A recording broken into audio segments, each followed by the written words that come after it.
Banyak faktor. Nah, kalau untuk prematur itu biasanya kadang ini Mas, daun Bisa dibilang menengah ke bawah lah Mas ya. iya. Rata-rata di kampung kita ini kan kalau ada orang AGK itu kan pasti larinya ke Rampun atau Jawa Randu.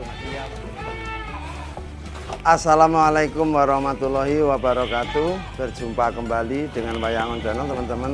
Kali ini saya berada di sebuah peternakan kambing. Saya akan menemui owner muda kali ini teman-teman. Kita shoot dulu ini. Ini adalah silase tapi agak gelap teman-teman ya, persediaan pakan. Dan ini beliau sedang kasih pakan. Selamat siang Mas Rian. Selamat siang Mas. Lagi makan kambing ini. Iya ini Mas, lagi proses ngasih makan nih Mas. Silase ya ini Mas ya. Iya Mas, silase. Kalau Mas Rian bikin silase ini ada tambahan lain-lainnya nggak nih? Kalau ini nggak ada tambahannya Mas. Khusus daun singkong aja ya? Khusus daun singkong aja ini. Garam pun nggak dikasih? Nggak tak kasih Mas.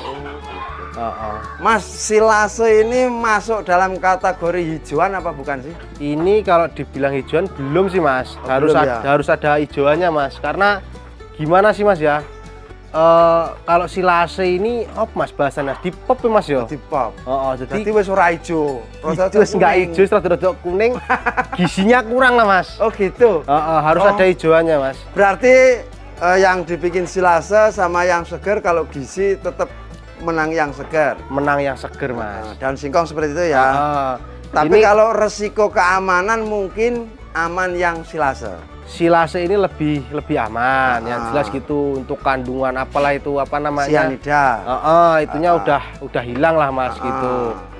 Tapi kalau untuk masalah gizi, kalau saya pribadi, tapi nggak tahu kalau teman-temannya di luar gimana. Iya. Kalau saya pribadi, kalau ini harus ada hijauannya Mas. Gitu. Ini cuma buat kepepetan gini loh Mas. Stok pakan ya. Iya. Jadi kalau menurut penjelasan Mas Rian teman-teman, silase ini nggak masuk kategori hijauan. Jadi yang dimaksud hijauan itu hijauan seger ya Mas ya? Iya Mas, kalau menurut saya gitu Mas. Bisa dari ramban, bisa dari rumput, atau daun singkong yang baru pulang ngaret itu langsung diberikan ke kambing. Ini tingkat keamanan ke kambing lebih bagus, artinya tidak rawan terjadi kambing kembung dengan diberi pakan silase. Tapi kurang secara gizi ya Mas ya? Kalau secara gizi, kalau menurut saya masih ini Mas. Masih kurang. Ini menang yang seger, tapi resikonya lebih gede. Jadi teman-teman terserah mau pilih yang mana. Berarti kalau orang breeding nggak cukup ya Mas dipakan silase aja Mas ya? Kalau breeding, kalau cuma khusus silase ya kurang sih Mas. Oh gitu ya. Harus ada hijauannya Mas, yang jelas itu Mas. Harus ada hijauannya, yang seger itu. Gimana ya? Saya juga ini kan juga ada yang buat breeding tuh Mas. Contohnya yang ini. Oh ini anakan ini. Ini tak kasih onggok sama ini apa namanya fermentase. Ini kurang Mas. Kalau menurut saya ini masih kurang pertumbuhannya. Gitu. Si cempenya? Iya Mas. Untuk pertumbuhan gitu. Cempenya kurang maksimal lah yang jelas gitu. Iya. Harus tetap kalah sama yang hijauan Mas. Oh gitu ya. Tetap kalah sama yang hijauan itu. Oh jadi Mas Rian ini pakannya silase, ada onggok juga. Ada hijauan juga. Ada hijauan juga. Hijauan segernya sehari berapa kali yang seger? Kalau hijauan seger itu kadang sehari itu 2 kali Mas, kadang sekali. Tergantung inilah Mas, apa namanya? Pakannya banyak apa enggak? Pakannya banyak apa enggak, terus faktor cuaca, terus rada males-malesan jelas gitu. Jadi kambingnya inilah akhirnya dikasih onggok sama silase aja. Mas. Oh iya gitu. Kambing kalau sudah terbiasa lahap teman-teman makan silase seperti ini. Terus satu lagi Mas, apa namanya? Kalau buat para teman-teman kalau ada bang pakan itu jangan odot melulu gitu loh. Maksudnya itu kan kadang ada gini tuh Mas. Masih ada bang pakan, cuma kasih odot terus gitu. Kurang gimana ya? Kalau menurut saya itu untuk pertumbuhannya kurang Mas. Kalau hanya odot terus gitu. Berarti bang pakannya sebaiknya campur-campur. Campur Mas. Kalau lebih baik itu ya campur, paling enggak ya dikasih apa namanya singkong gitu kan, ntar apa namanya? Dipoklei gitulah bahasanya itu. Iya. Jadi kalau odot saja kurang bagus. Kurang bagus. Contohnya yang mana Mas ya? Nah, ini tak kasih apa namanya? Odot sama kolonjono Mas. Di bibirnya kan kadang memreng seperti itu. Memrengan ini karena kolonjono Mas. Kolonjono bisa jadi, terus odot juga kayaknya juga iya Mas. Kadang kan ngaritnya juga kalau pas kepepet nggak ada pakan itu kan pagi itu Mas. Ngembun itu juga kurang bagus itu buat apa namanya? Mas Imbun. Buat kambing itu kurang bagus itu. Karena masih ada embunnya itu ya. Iya. Nah, kalau memerengan ini mungkin enggak karena pakan odot yang tidak dicacah. Ketika ngaritnya bukan pagi-pagi maksudnya. Oh, itu kemungkinan bisa juga Mas. Karena kan kalau odot itu kan apa ya? Di daunnya itu kan kayak glugut bahasanya Mas. Glugut ya Mas ya? Iya. Nah, glugut itu kan kadang bisa bikin gatal Mas.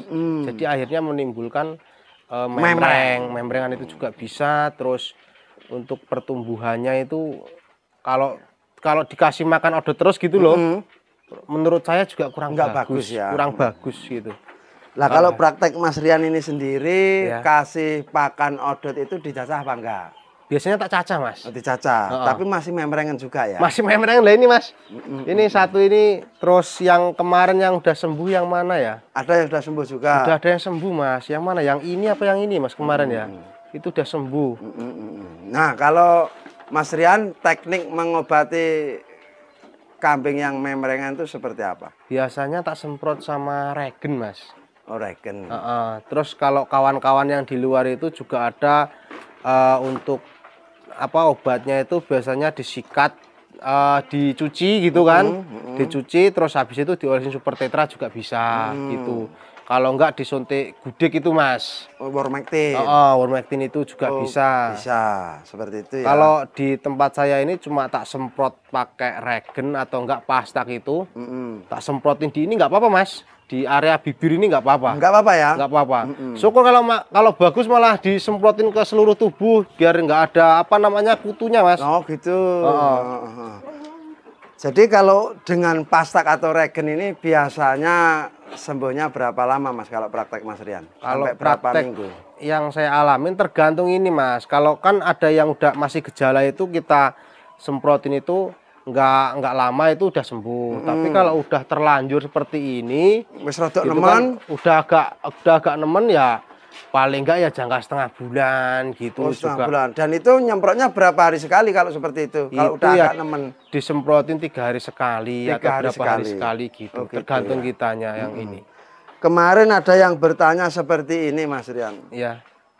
Regen atau pastak, apakah ini tidak bahaya kalau mengenai mulut kambing atau sampai dijilat-jilat kambing? Nah, ini gimana penjelasan Mas Rian? Kalau yang saya praktekkan ya Mas ya, ini masalah ngomongin yang tak praktekin di kandang. Ini biasanya nggak apa-apa Mas. Nggak apa-apa. Nggak apa-apa. Apa namanya kita semprotin ke area bibir ini, ke area bibir terus apa namanya kadang dijilat juga nggak apa-apa Mas. Gitu ya? Alhamdulillah nggak, maksudnya nggak ada efek yang gimana-gimana, nggak ada gitu. Mungkin karena memang regen dan pastak ini diciptakan khusus untuk yang berdarah putih Mas ya. Iya. Jadi untuk kambing ini kan darah merah ini aman. Nah kecuali ada hewan-hewan kalau orang Jawa ngomongnya gegremet di dalam kayu-kayu seperti ini teman-teman. Ini termasuk darahnya putih, ini disemprot mati sama pastak atau regen. Jadi untuk kemarin penonton wayangon yang tanya apakah regen atau pastak itu aman mengenai kambing? Jawabannya aman. Karena di sini prakteknya bisa untuk apa aja. Nyemprot kandang, nyemprot kambing itu yang terserang kutu itu disemprot, atau kambing yang kena gejala skabies gatal-gatal itu disemprot. Dan kadang di wilayah kami ini di bawahnya sini ini disemprot juga, tujuannya untuk menghalau lalat dan juga nyamuk teman-teman. Jadi seperti itu. Nah untuk kalian semua yang udah ada pengalaman lain tentang menangani kambing memrengan, nanti tolong sampaikan di kolom komentar. Kalau kambing ini sendiri ada berapa ekor nih Mas?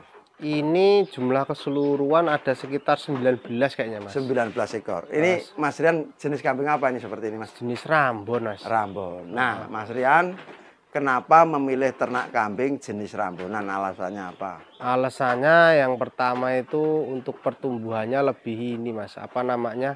Pertumbuhannya lebih cepat. Kalau yang apa namanya masih silangan sama kacang atau gimana itu kan biasanya lebih nggak jogrok gitu loh, Mas.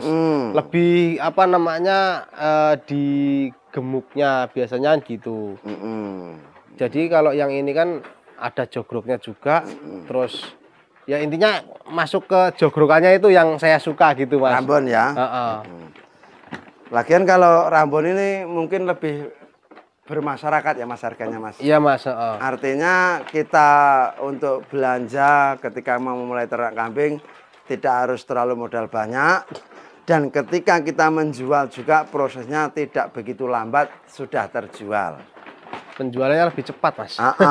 Karena ini jelas gitu. Bisa dibilang menengah ke bawah lah, Mas ya. Iya. Rata-rata di kampung kita ini kan kalau ada orang akikah itu kan pasti larinya ke Rambon atau Jawa Randu, Mas ya. Iya, Mas.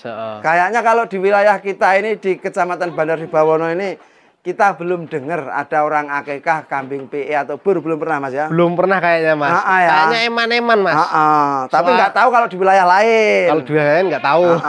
Kalau di sini Rambon atau Jawa Randu, itulah sebabnya kenapa para peternak kambing di wilayah Lampung Timur ini lebih dominan breeding Jawa Randu dan Rambunan, karena ini harganya istilahnya ekonomis. Ini untuk wilayah kami seperti itu.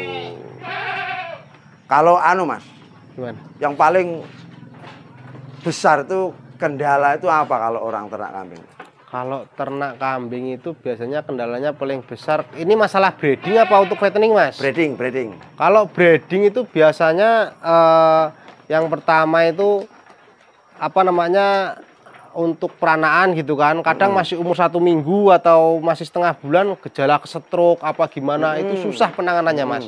Itu yang paling ini kalau buat paling breeding, susah ya. Paling susah. Jadi umur seminggu itu terjadi. Seminggu sampai setengah bulan itu biasanya masih rawan-rawannya gitu. Nah, itu bisa nggak dipelajari kira-kira penyebabnya apa dan gimana cara menghindarkannya?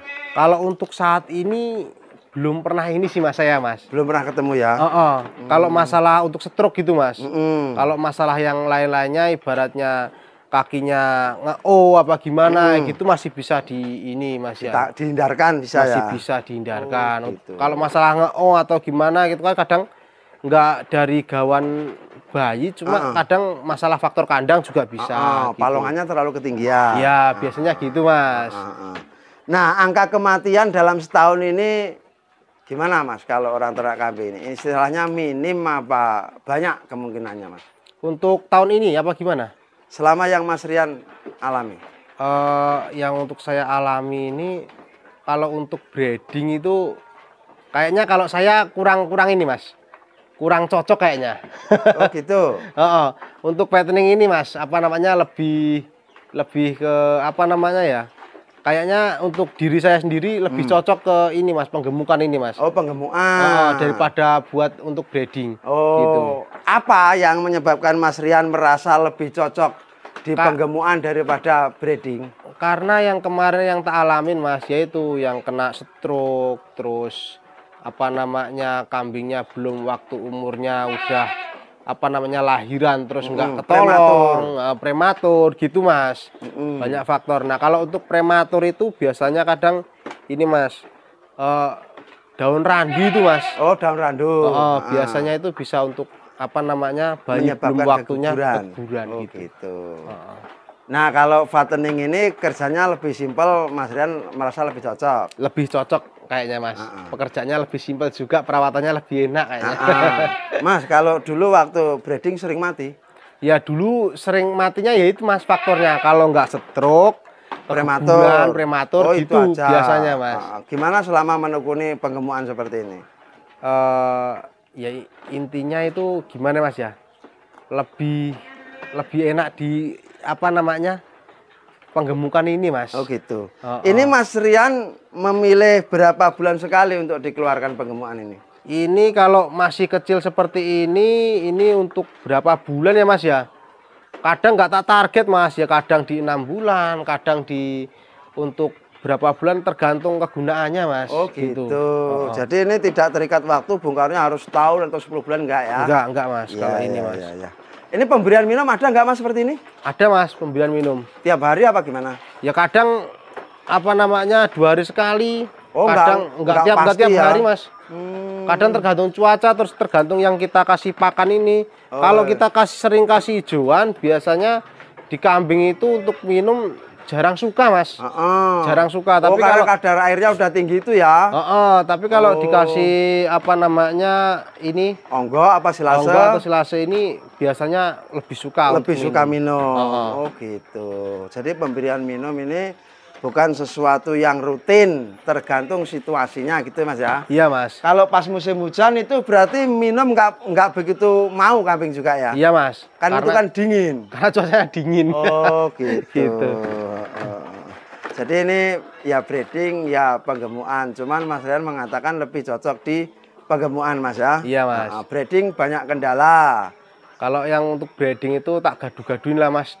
Kalau saya gaduh-gaduh ke. Mas, kurang cocok kayaknya. Dan breeding itu pakannya biasanya lebih boros Mas. Ya Mas. Ngaritnya mare malas. Lah ini biasanya kalau apa namanya untuk jantan itu paling enggak untuk 4 ekor. Makanya ya ini kadang 2 ekor ini masih yang breeding ini ya. Lebih banyak yang jelas berarti itu. Memang bener boros kalau breeding. Boros kalau pakan. Oke Mas Rian, terima kasih banyak atas waktunya. Terima kasih Mas. Semakin maju dan berkembang ini. Amin. Saya mohon diri dulu Mas Rian. Iya Mas, terima kasih. Demikian tadi teman-teman perbincangan saya dengan peternak muda. Ini tadinya breeding, sekarang beralih ke fattening. Memang fattening sistem pengerjaannya lebih simpel ya teman-teman, dan pakannya tidak seboros breeding. Tapi kedua sistem itu masing-masing ada kelebihan dan kekurangan. Semoga ini bermanfaat. Kita akan berjumpa kembali pada video berikutnya. Jangan lupa untuk like, komen, dan subscribe, juga share. Aktifkan notifikasinya agar teman-teman tidak ketinggalan upload terbaru dari channel ini. Wassalamualaikum warahmatullahi wabarakatuh.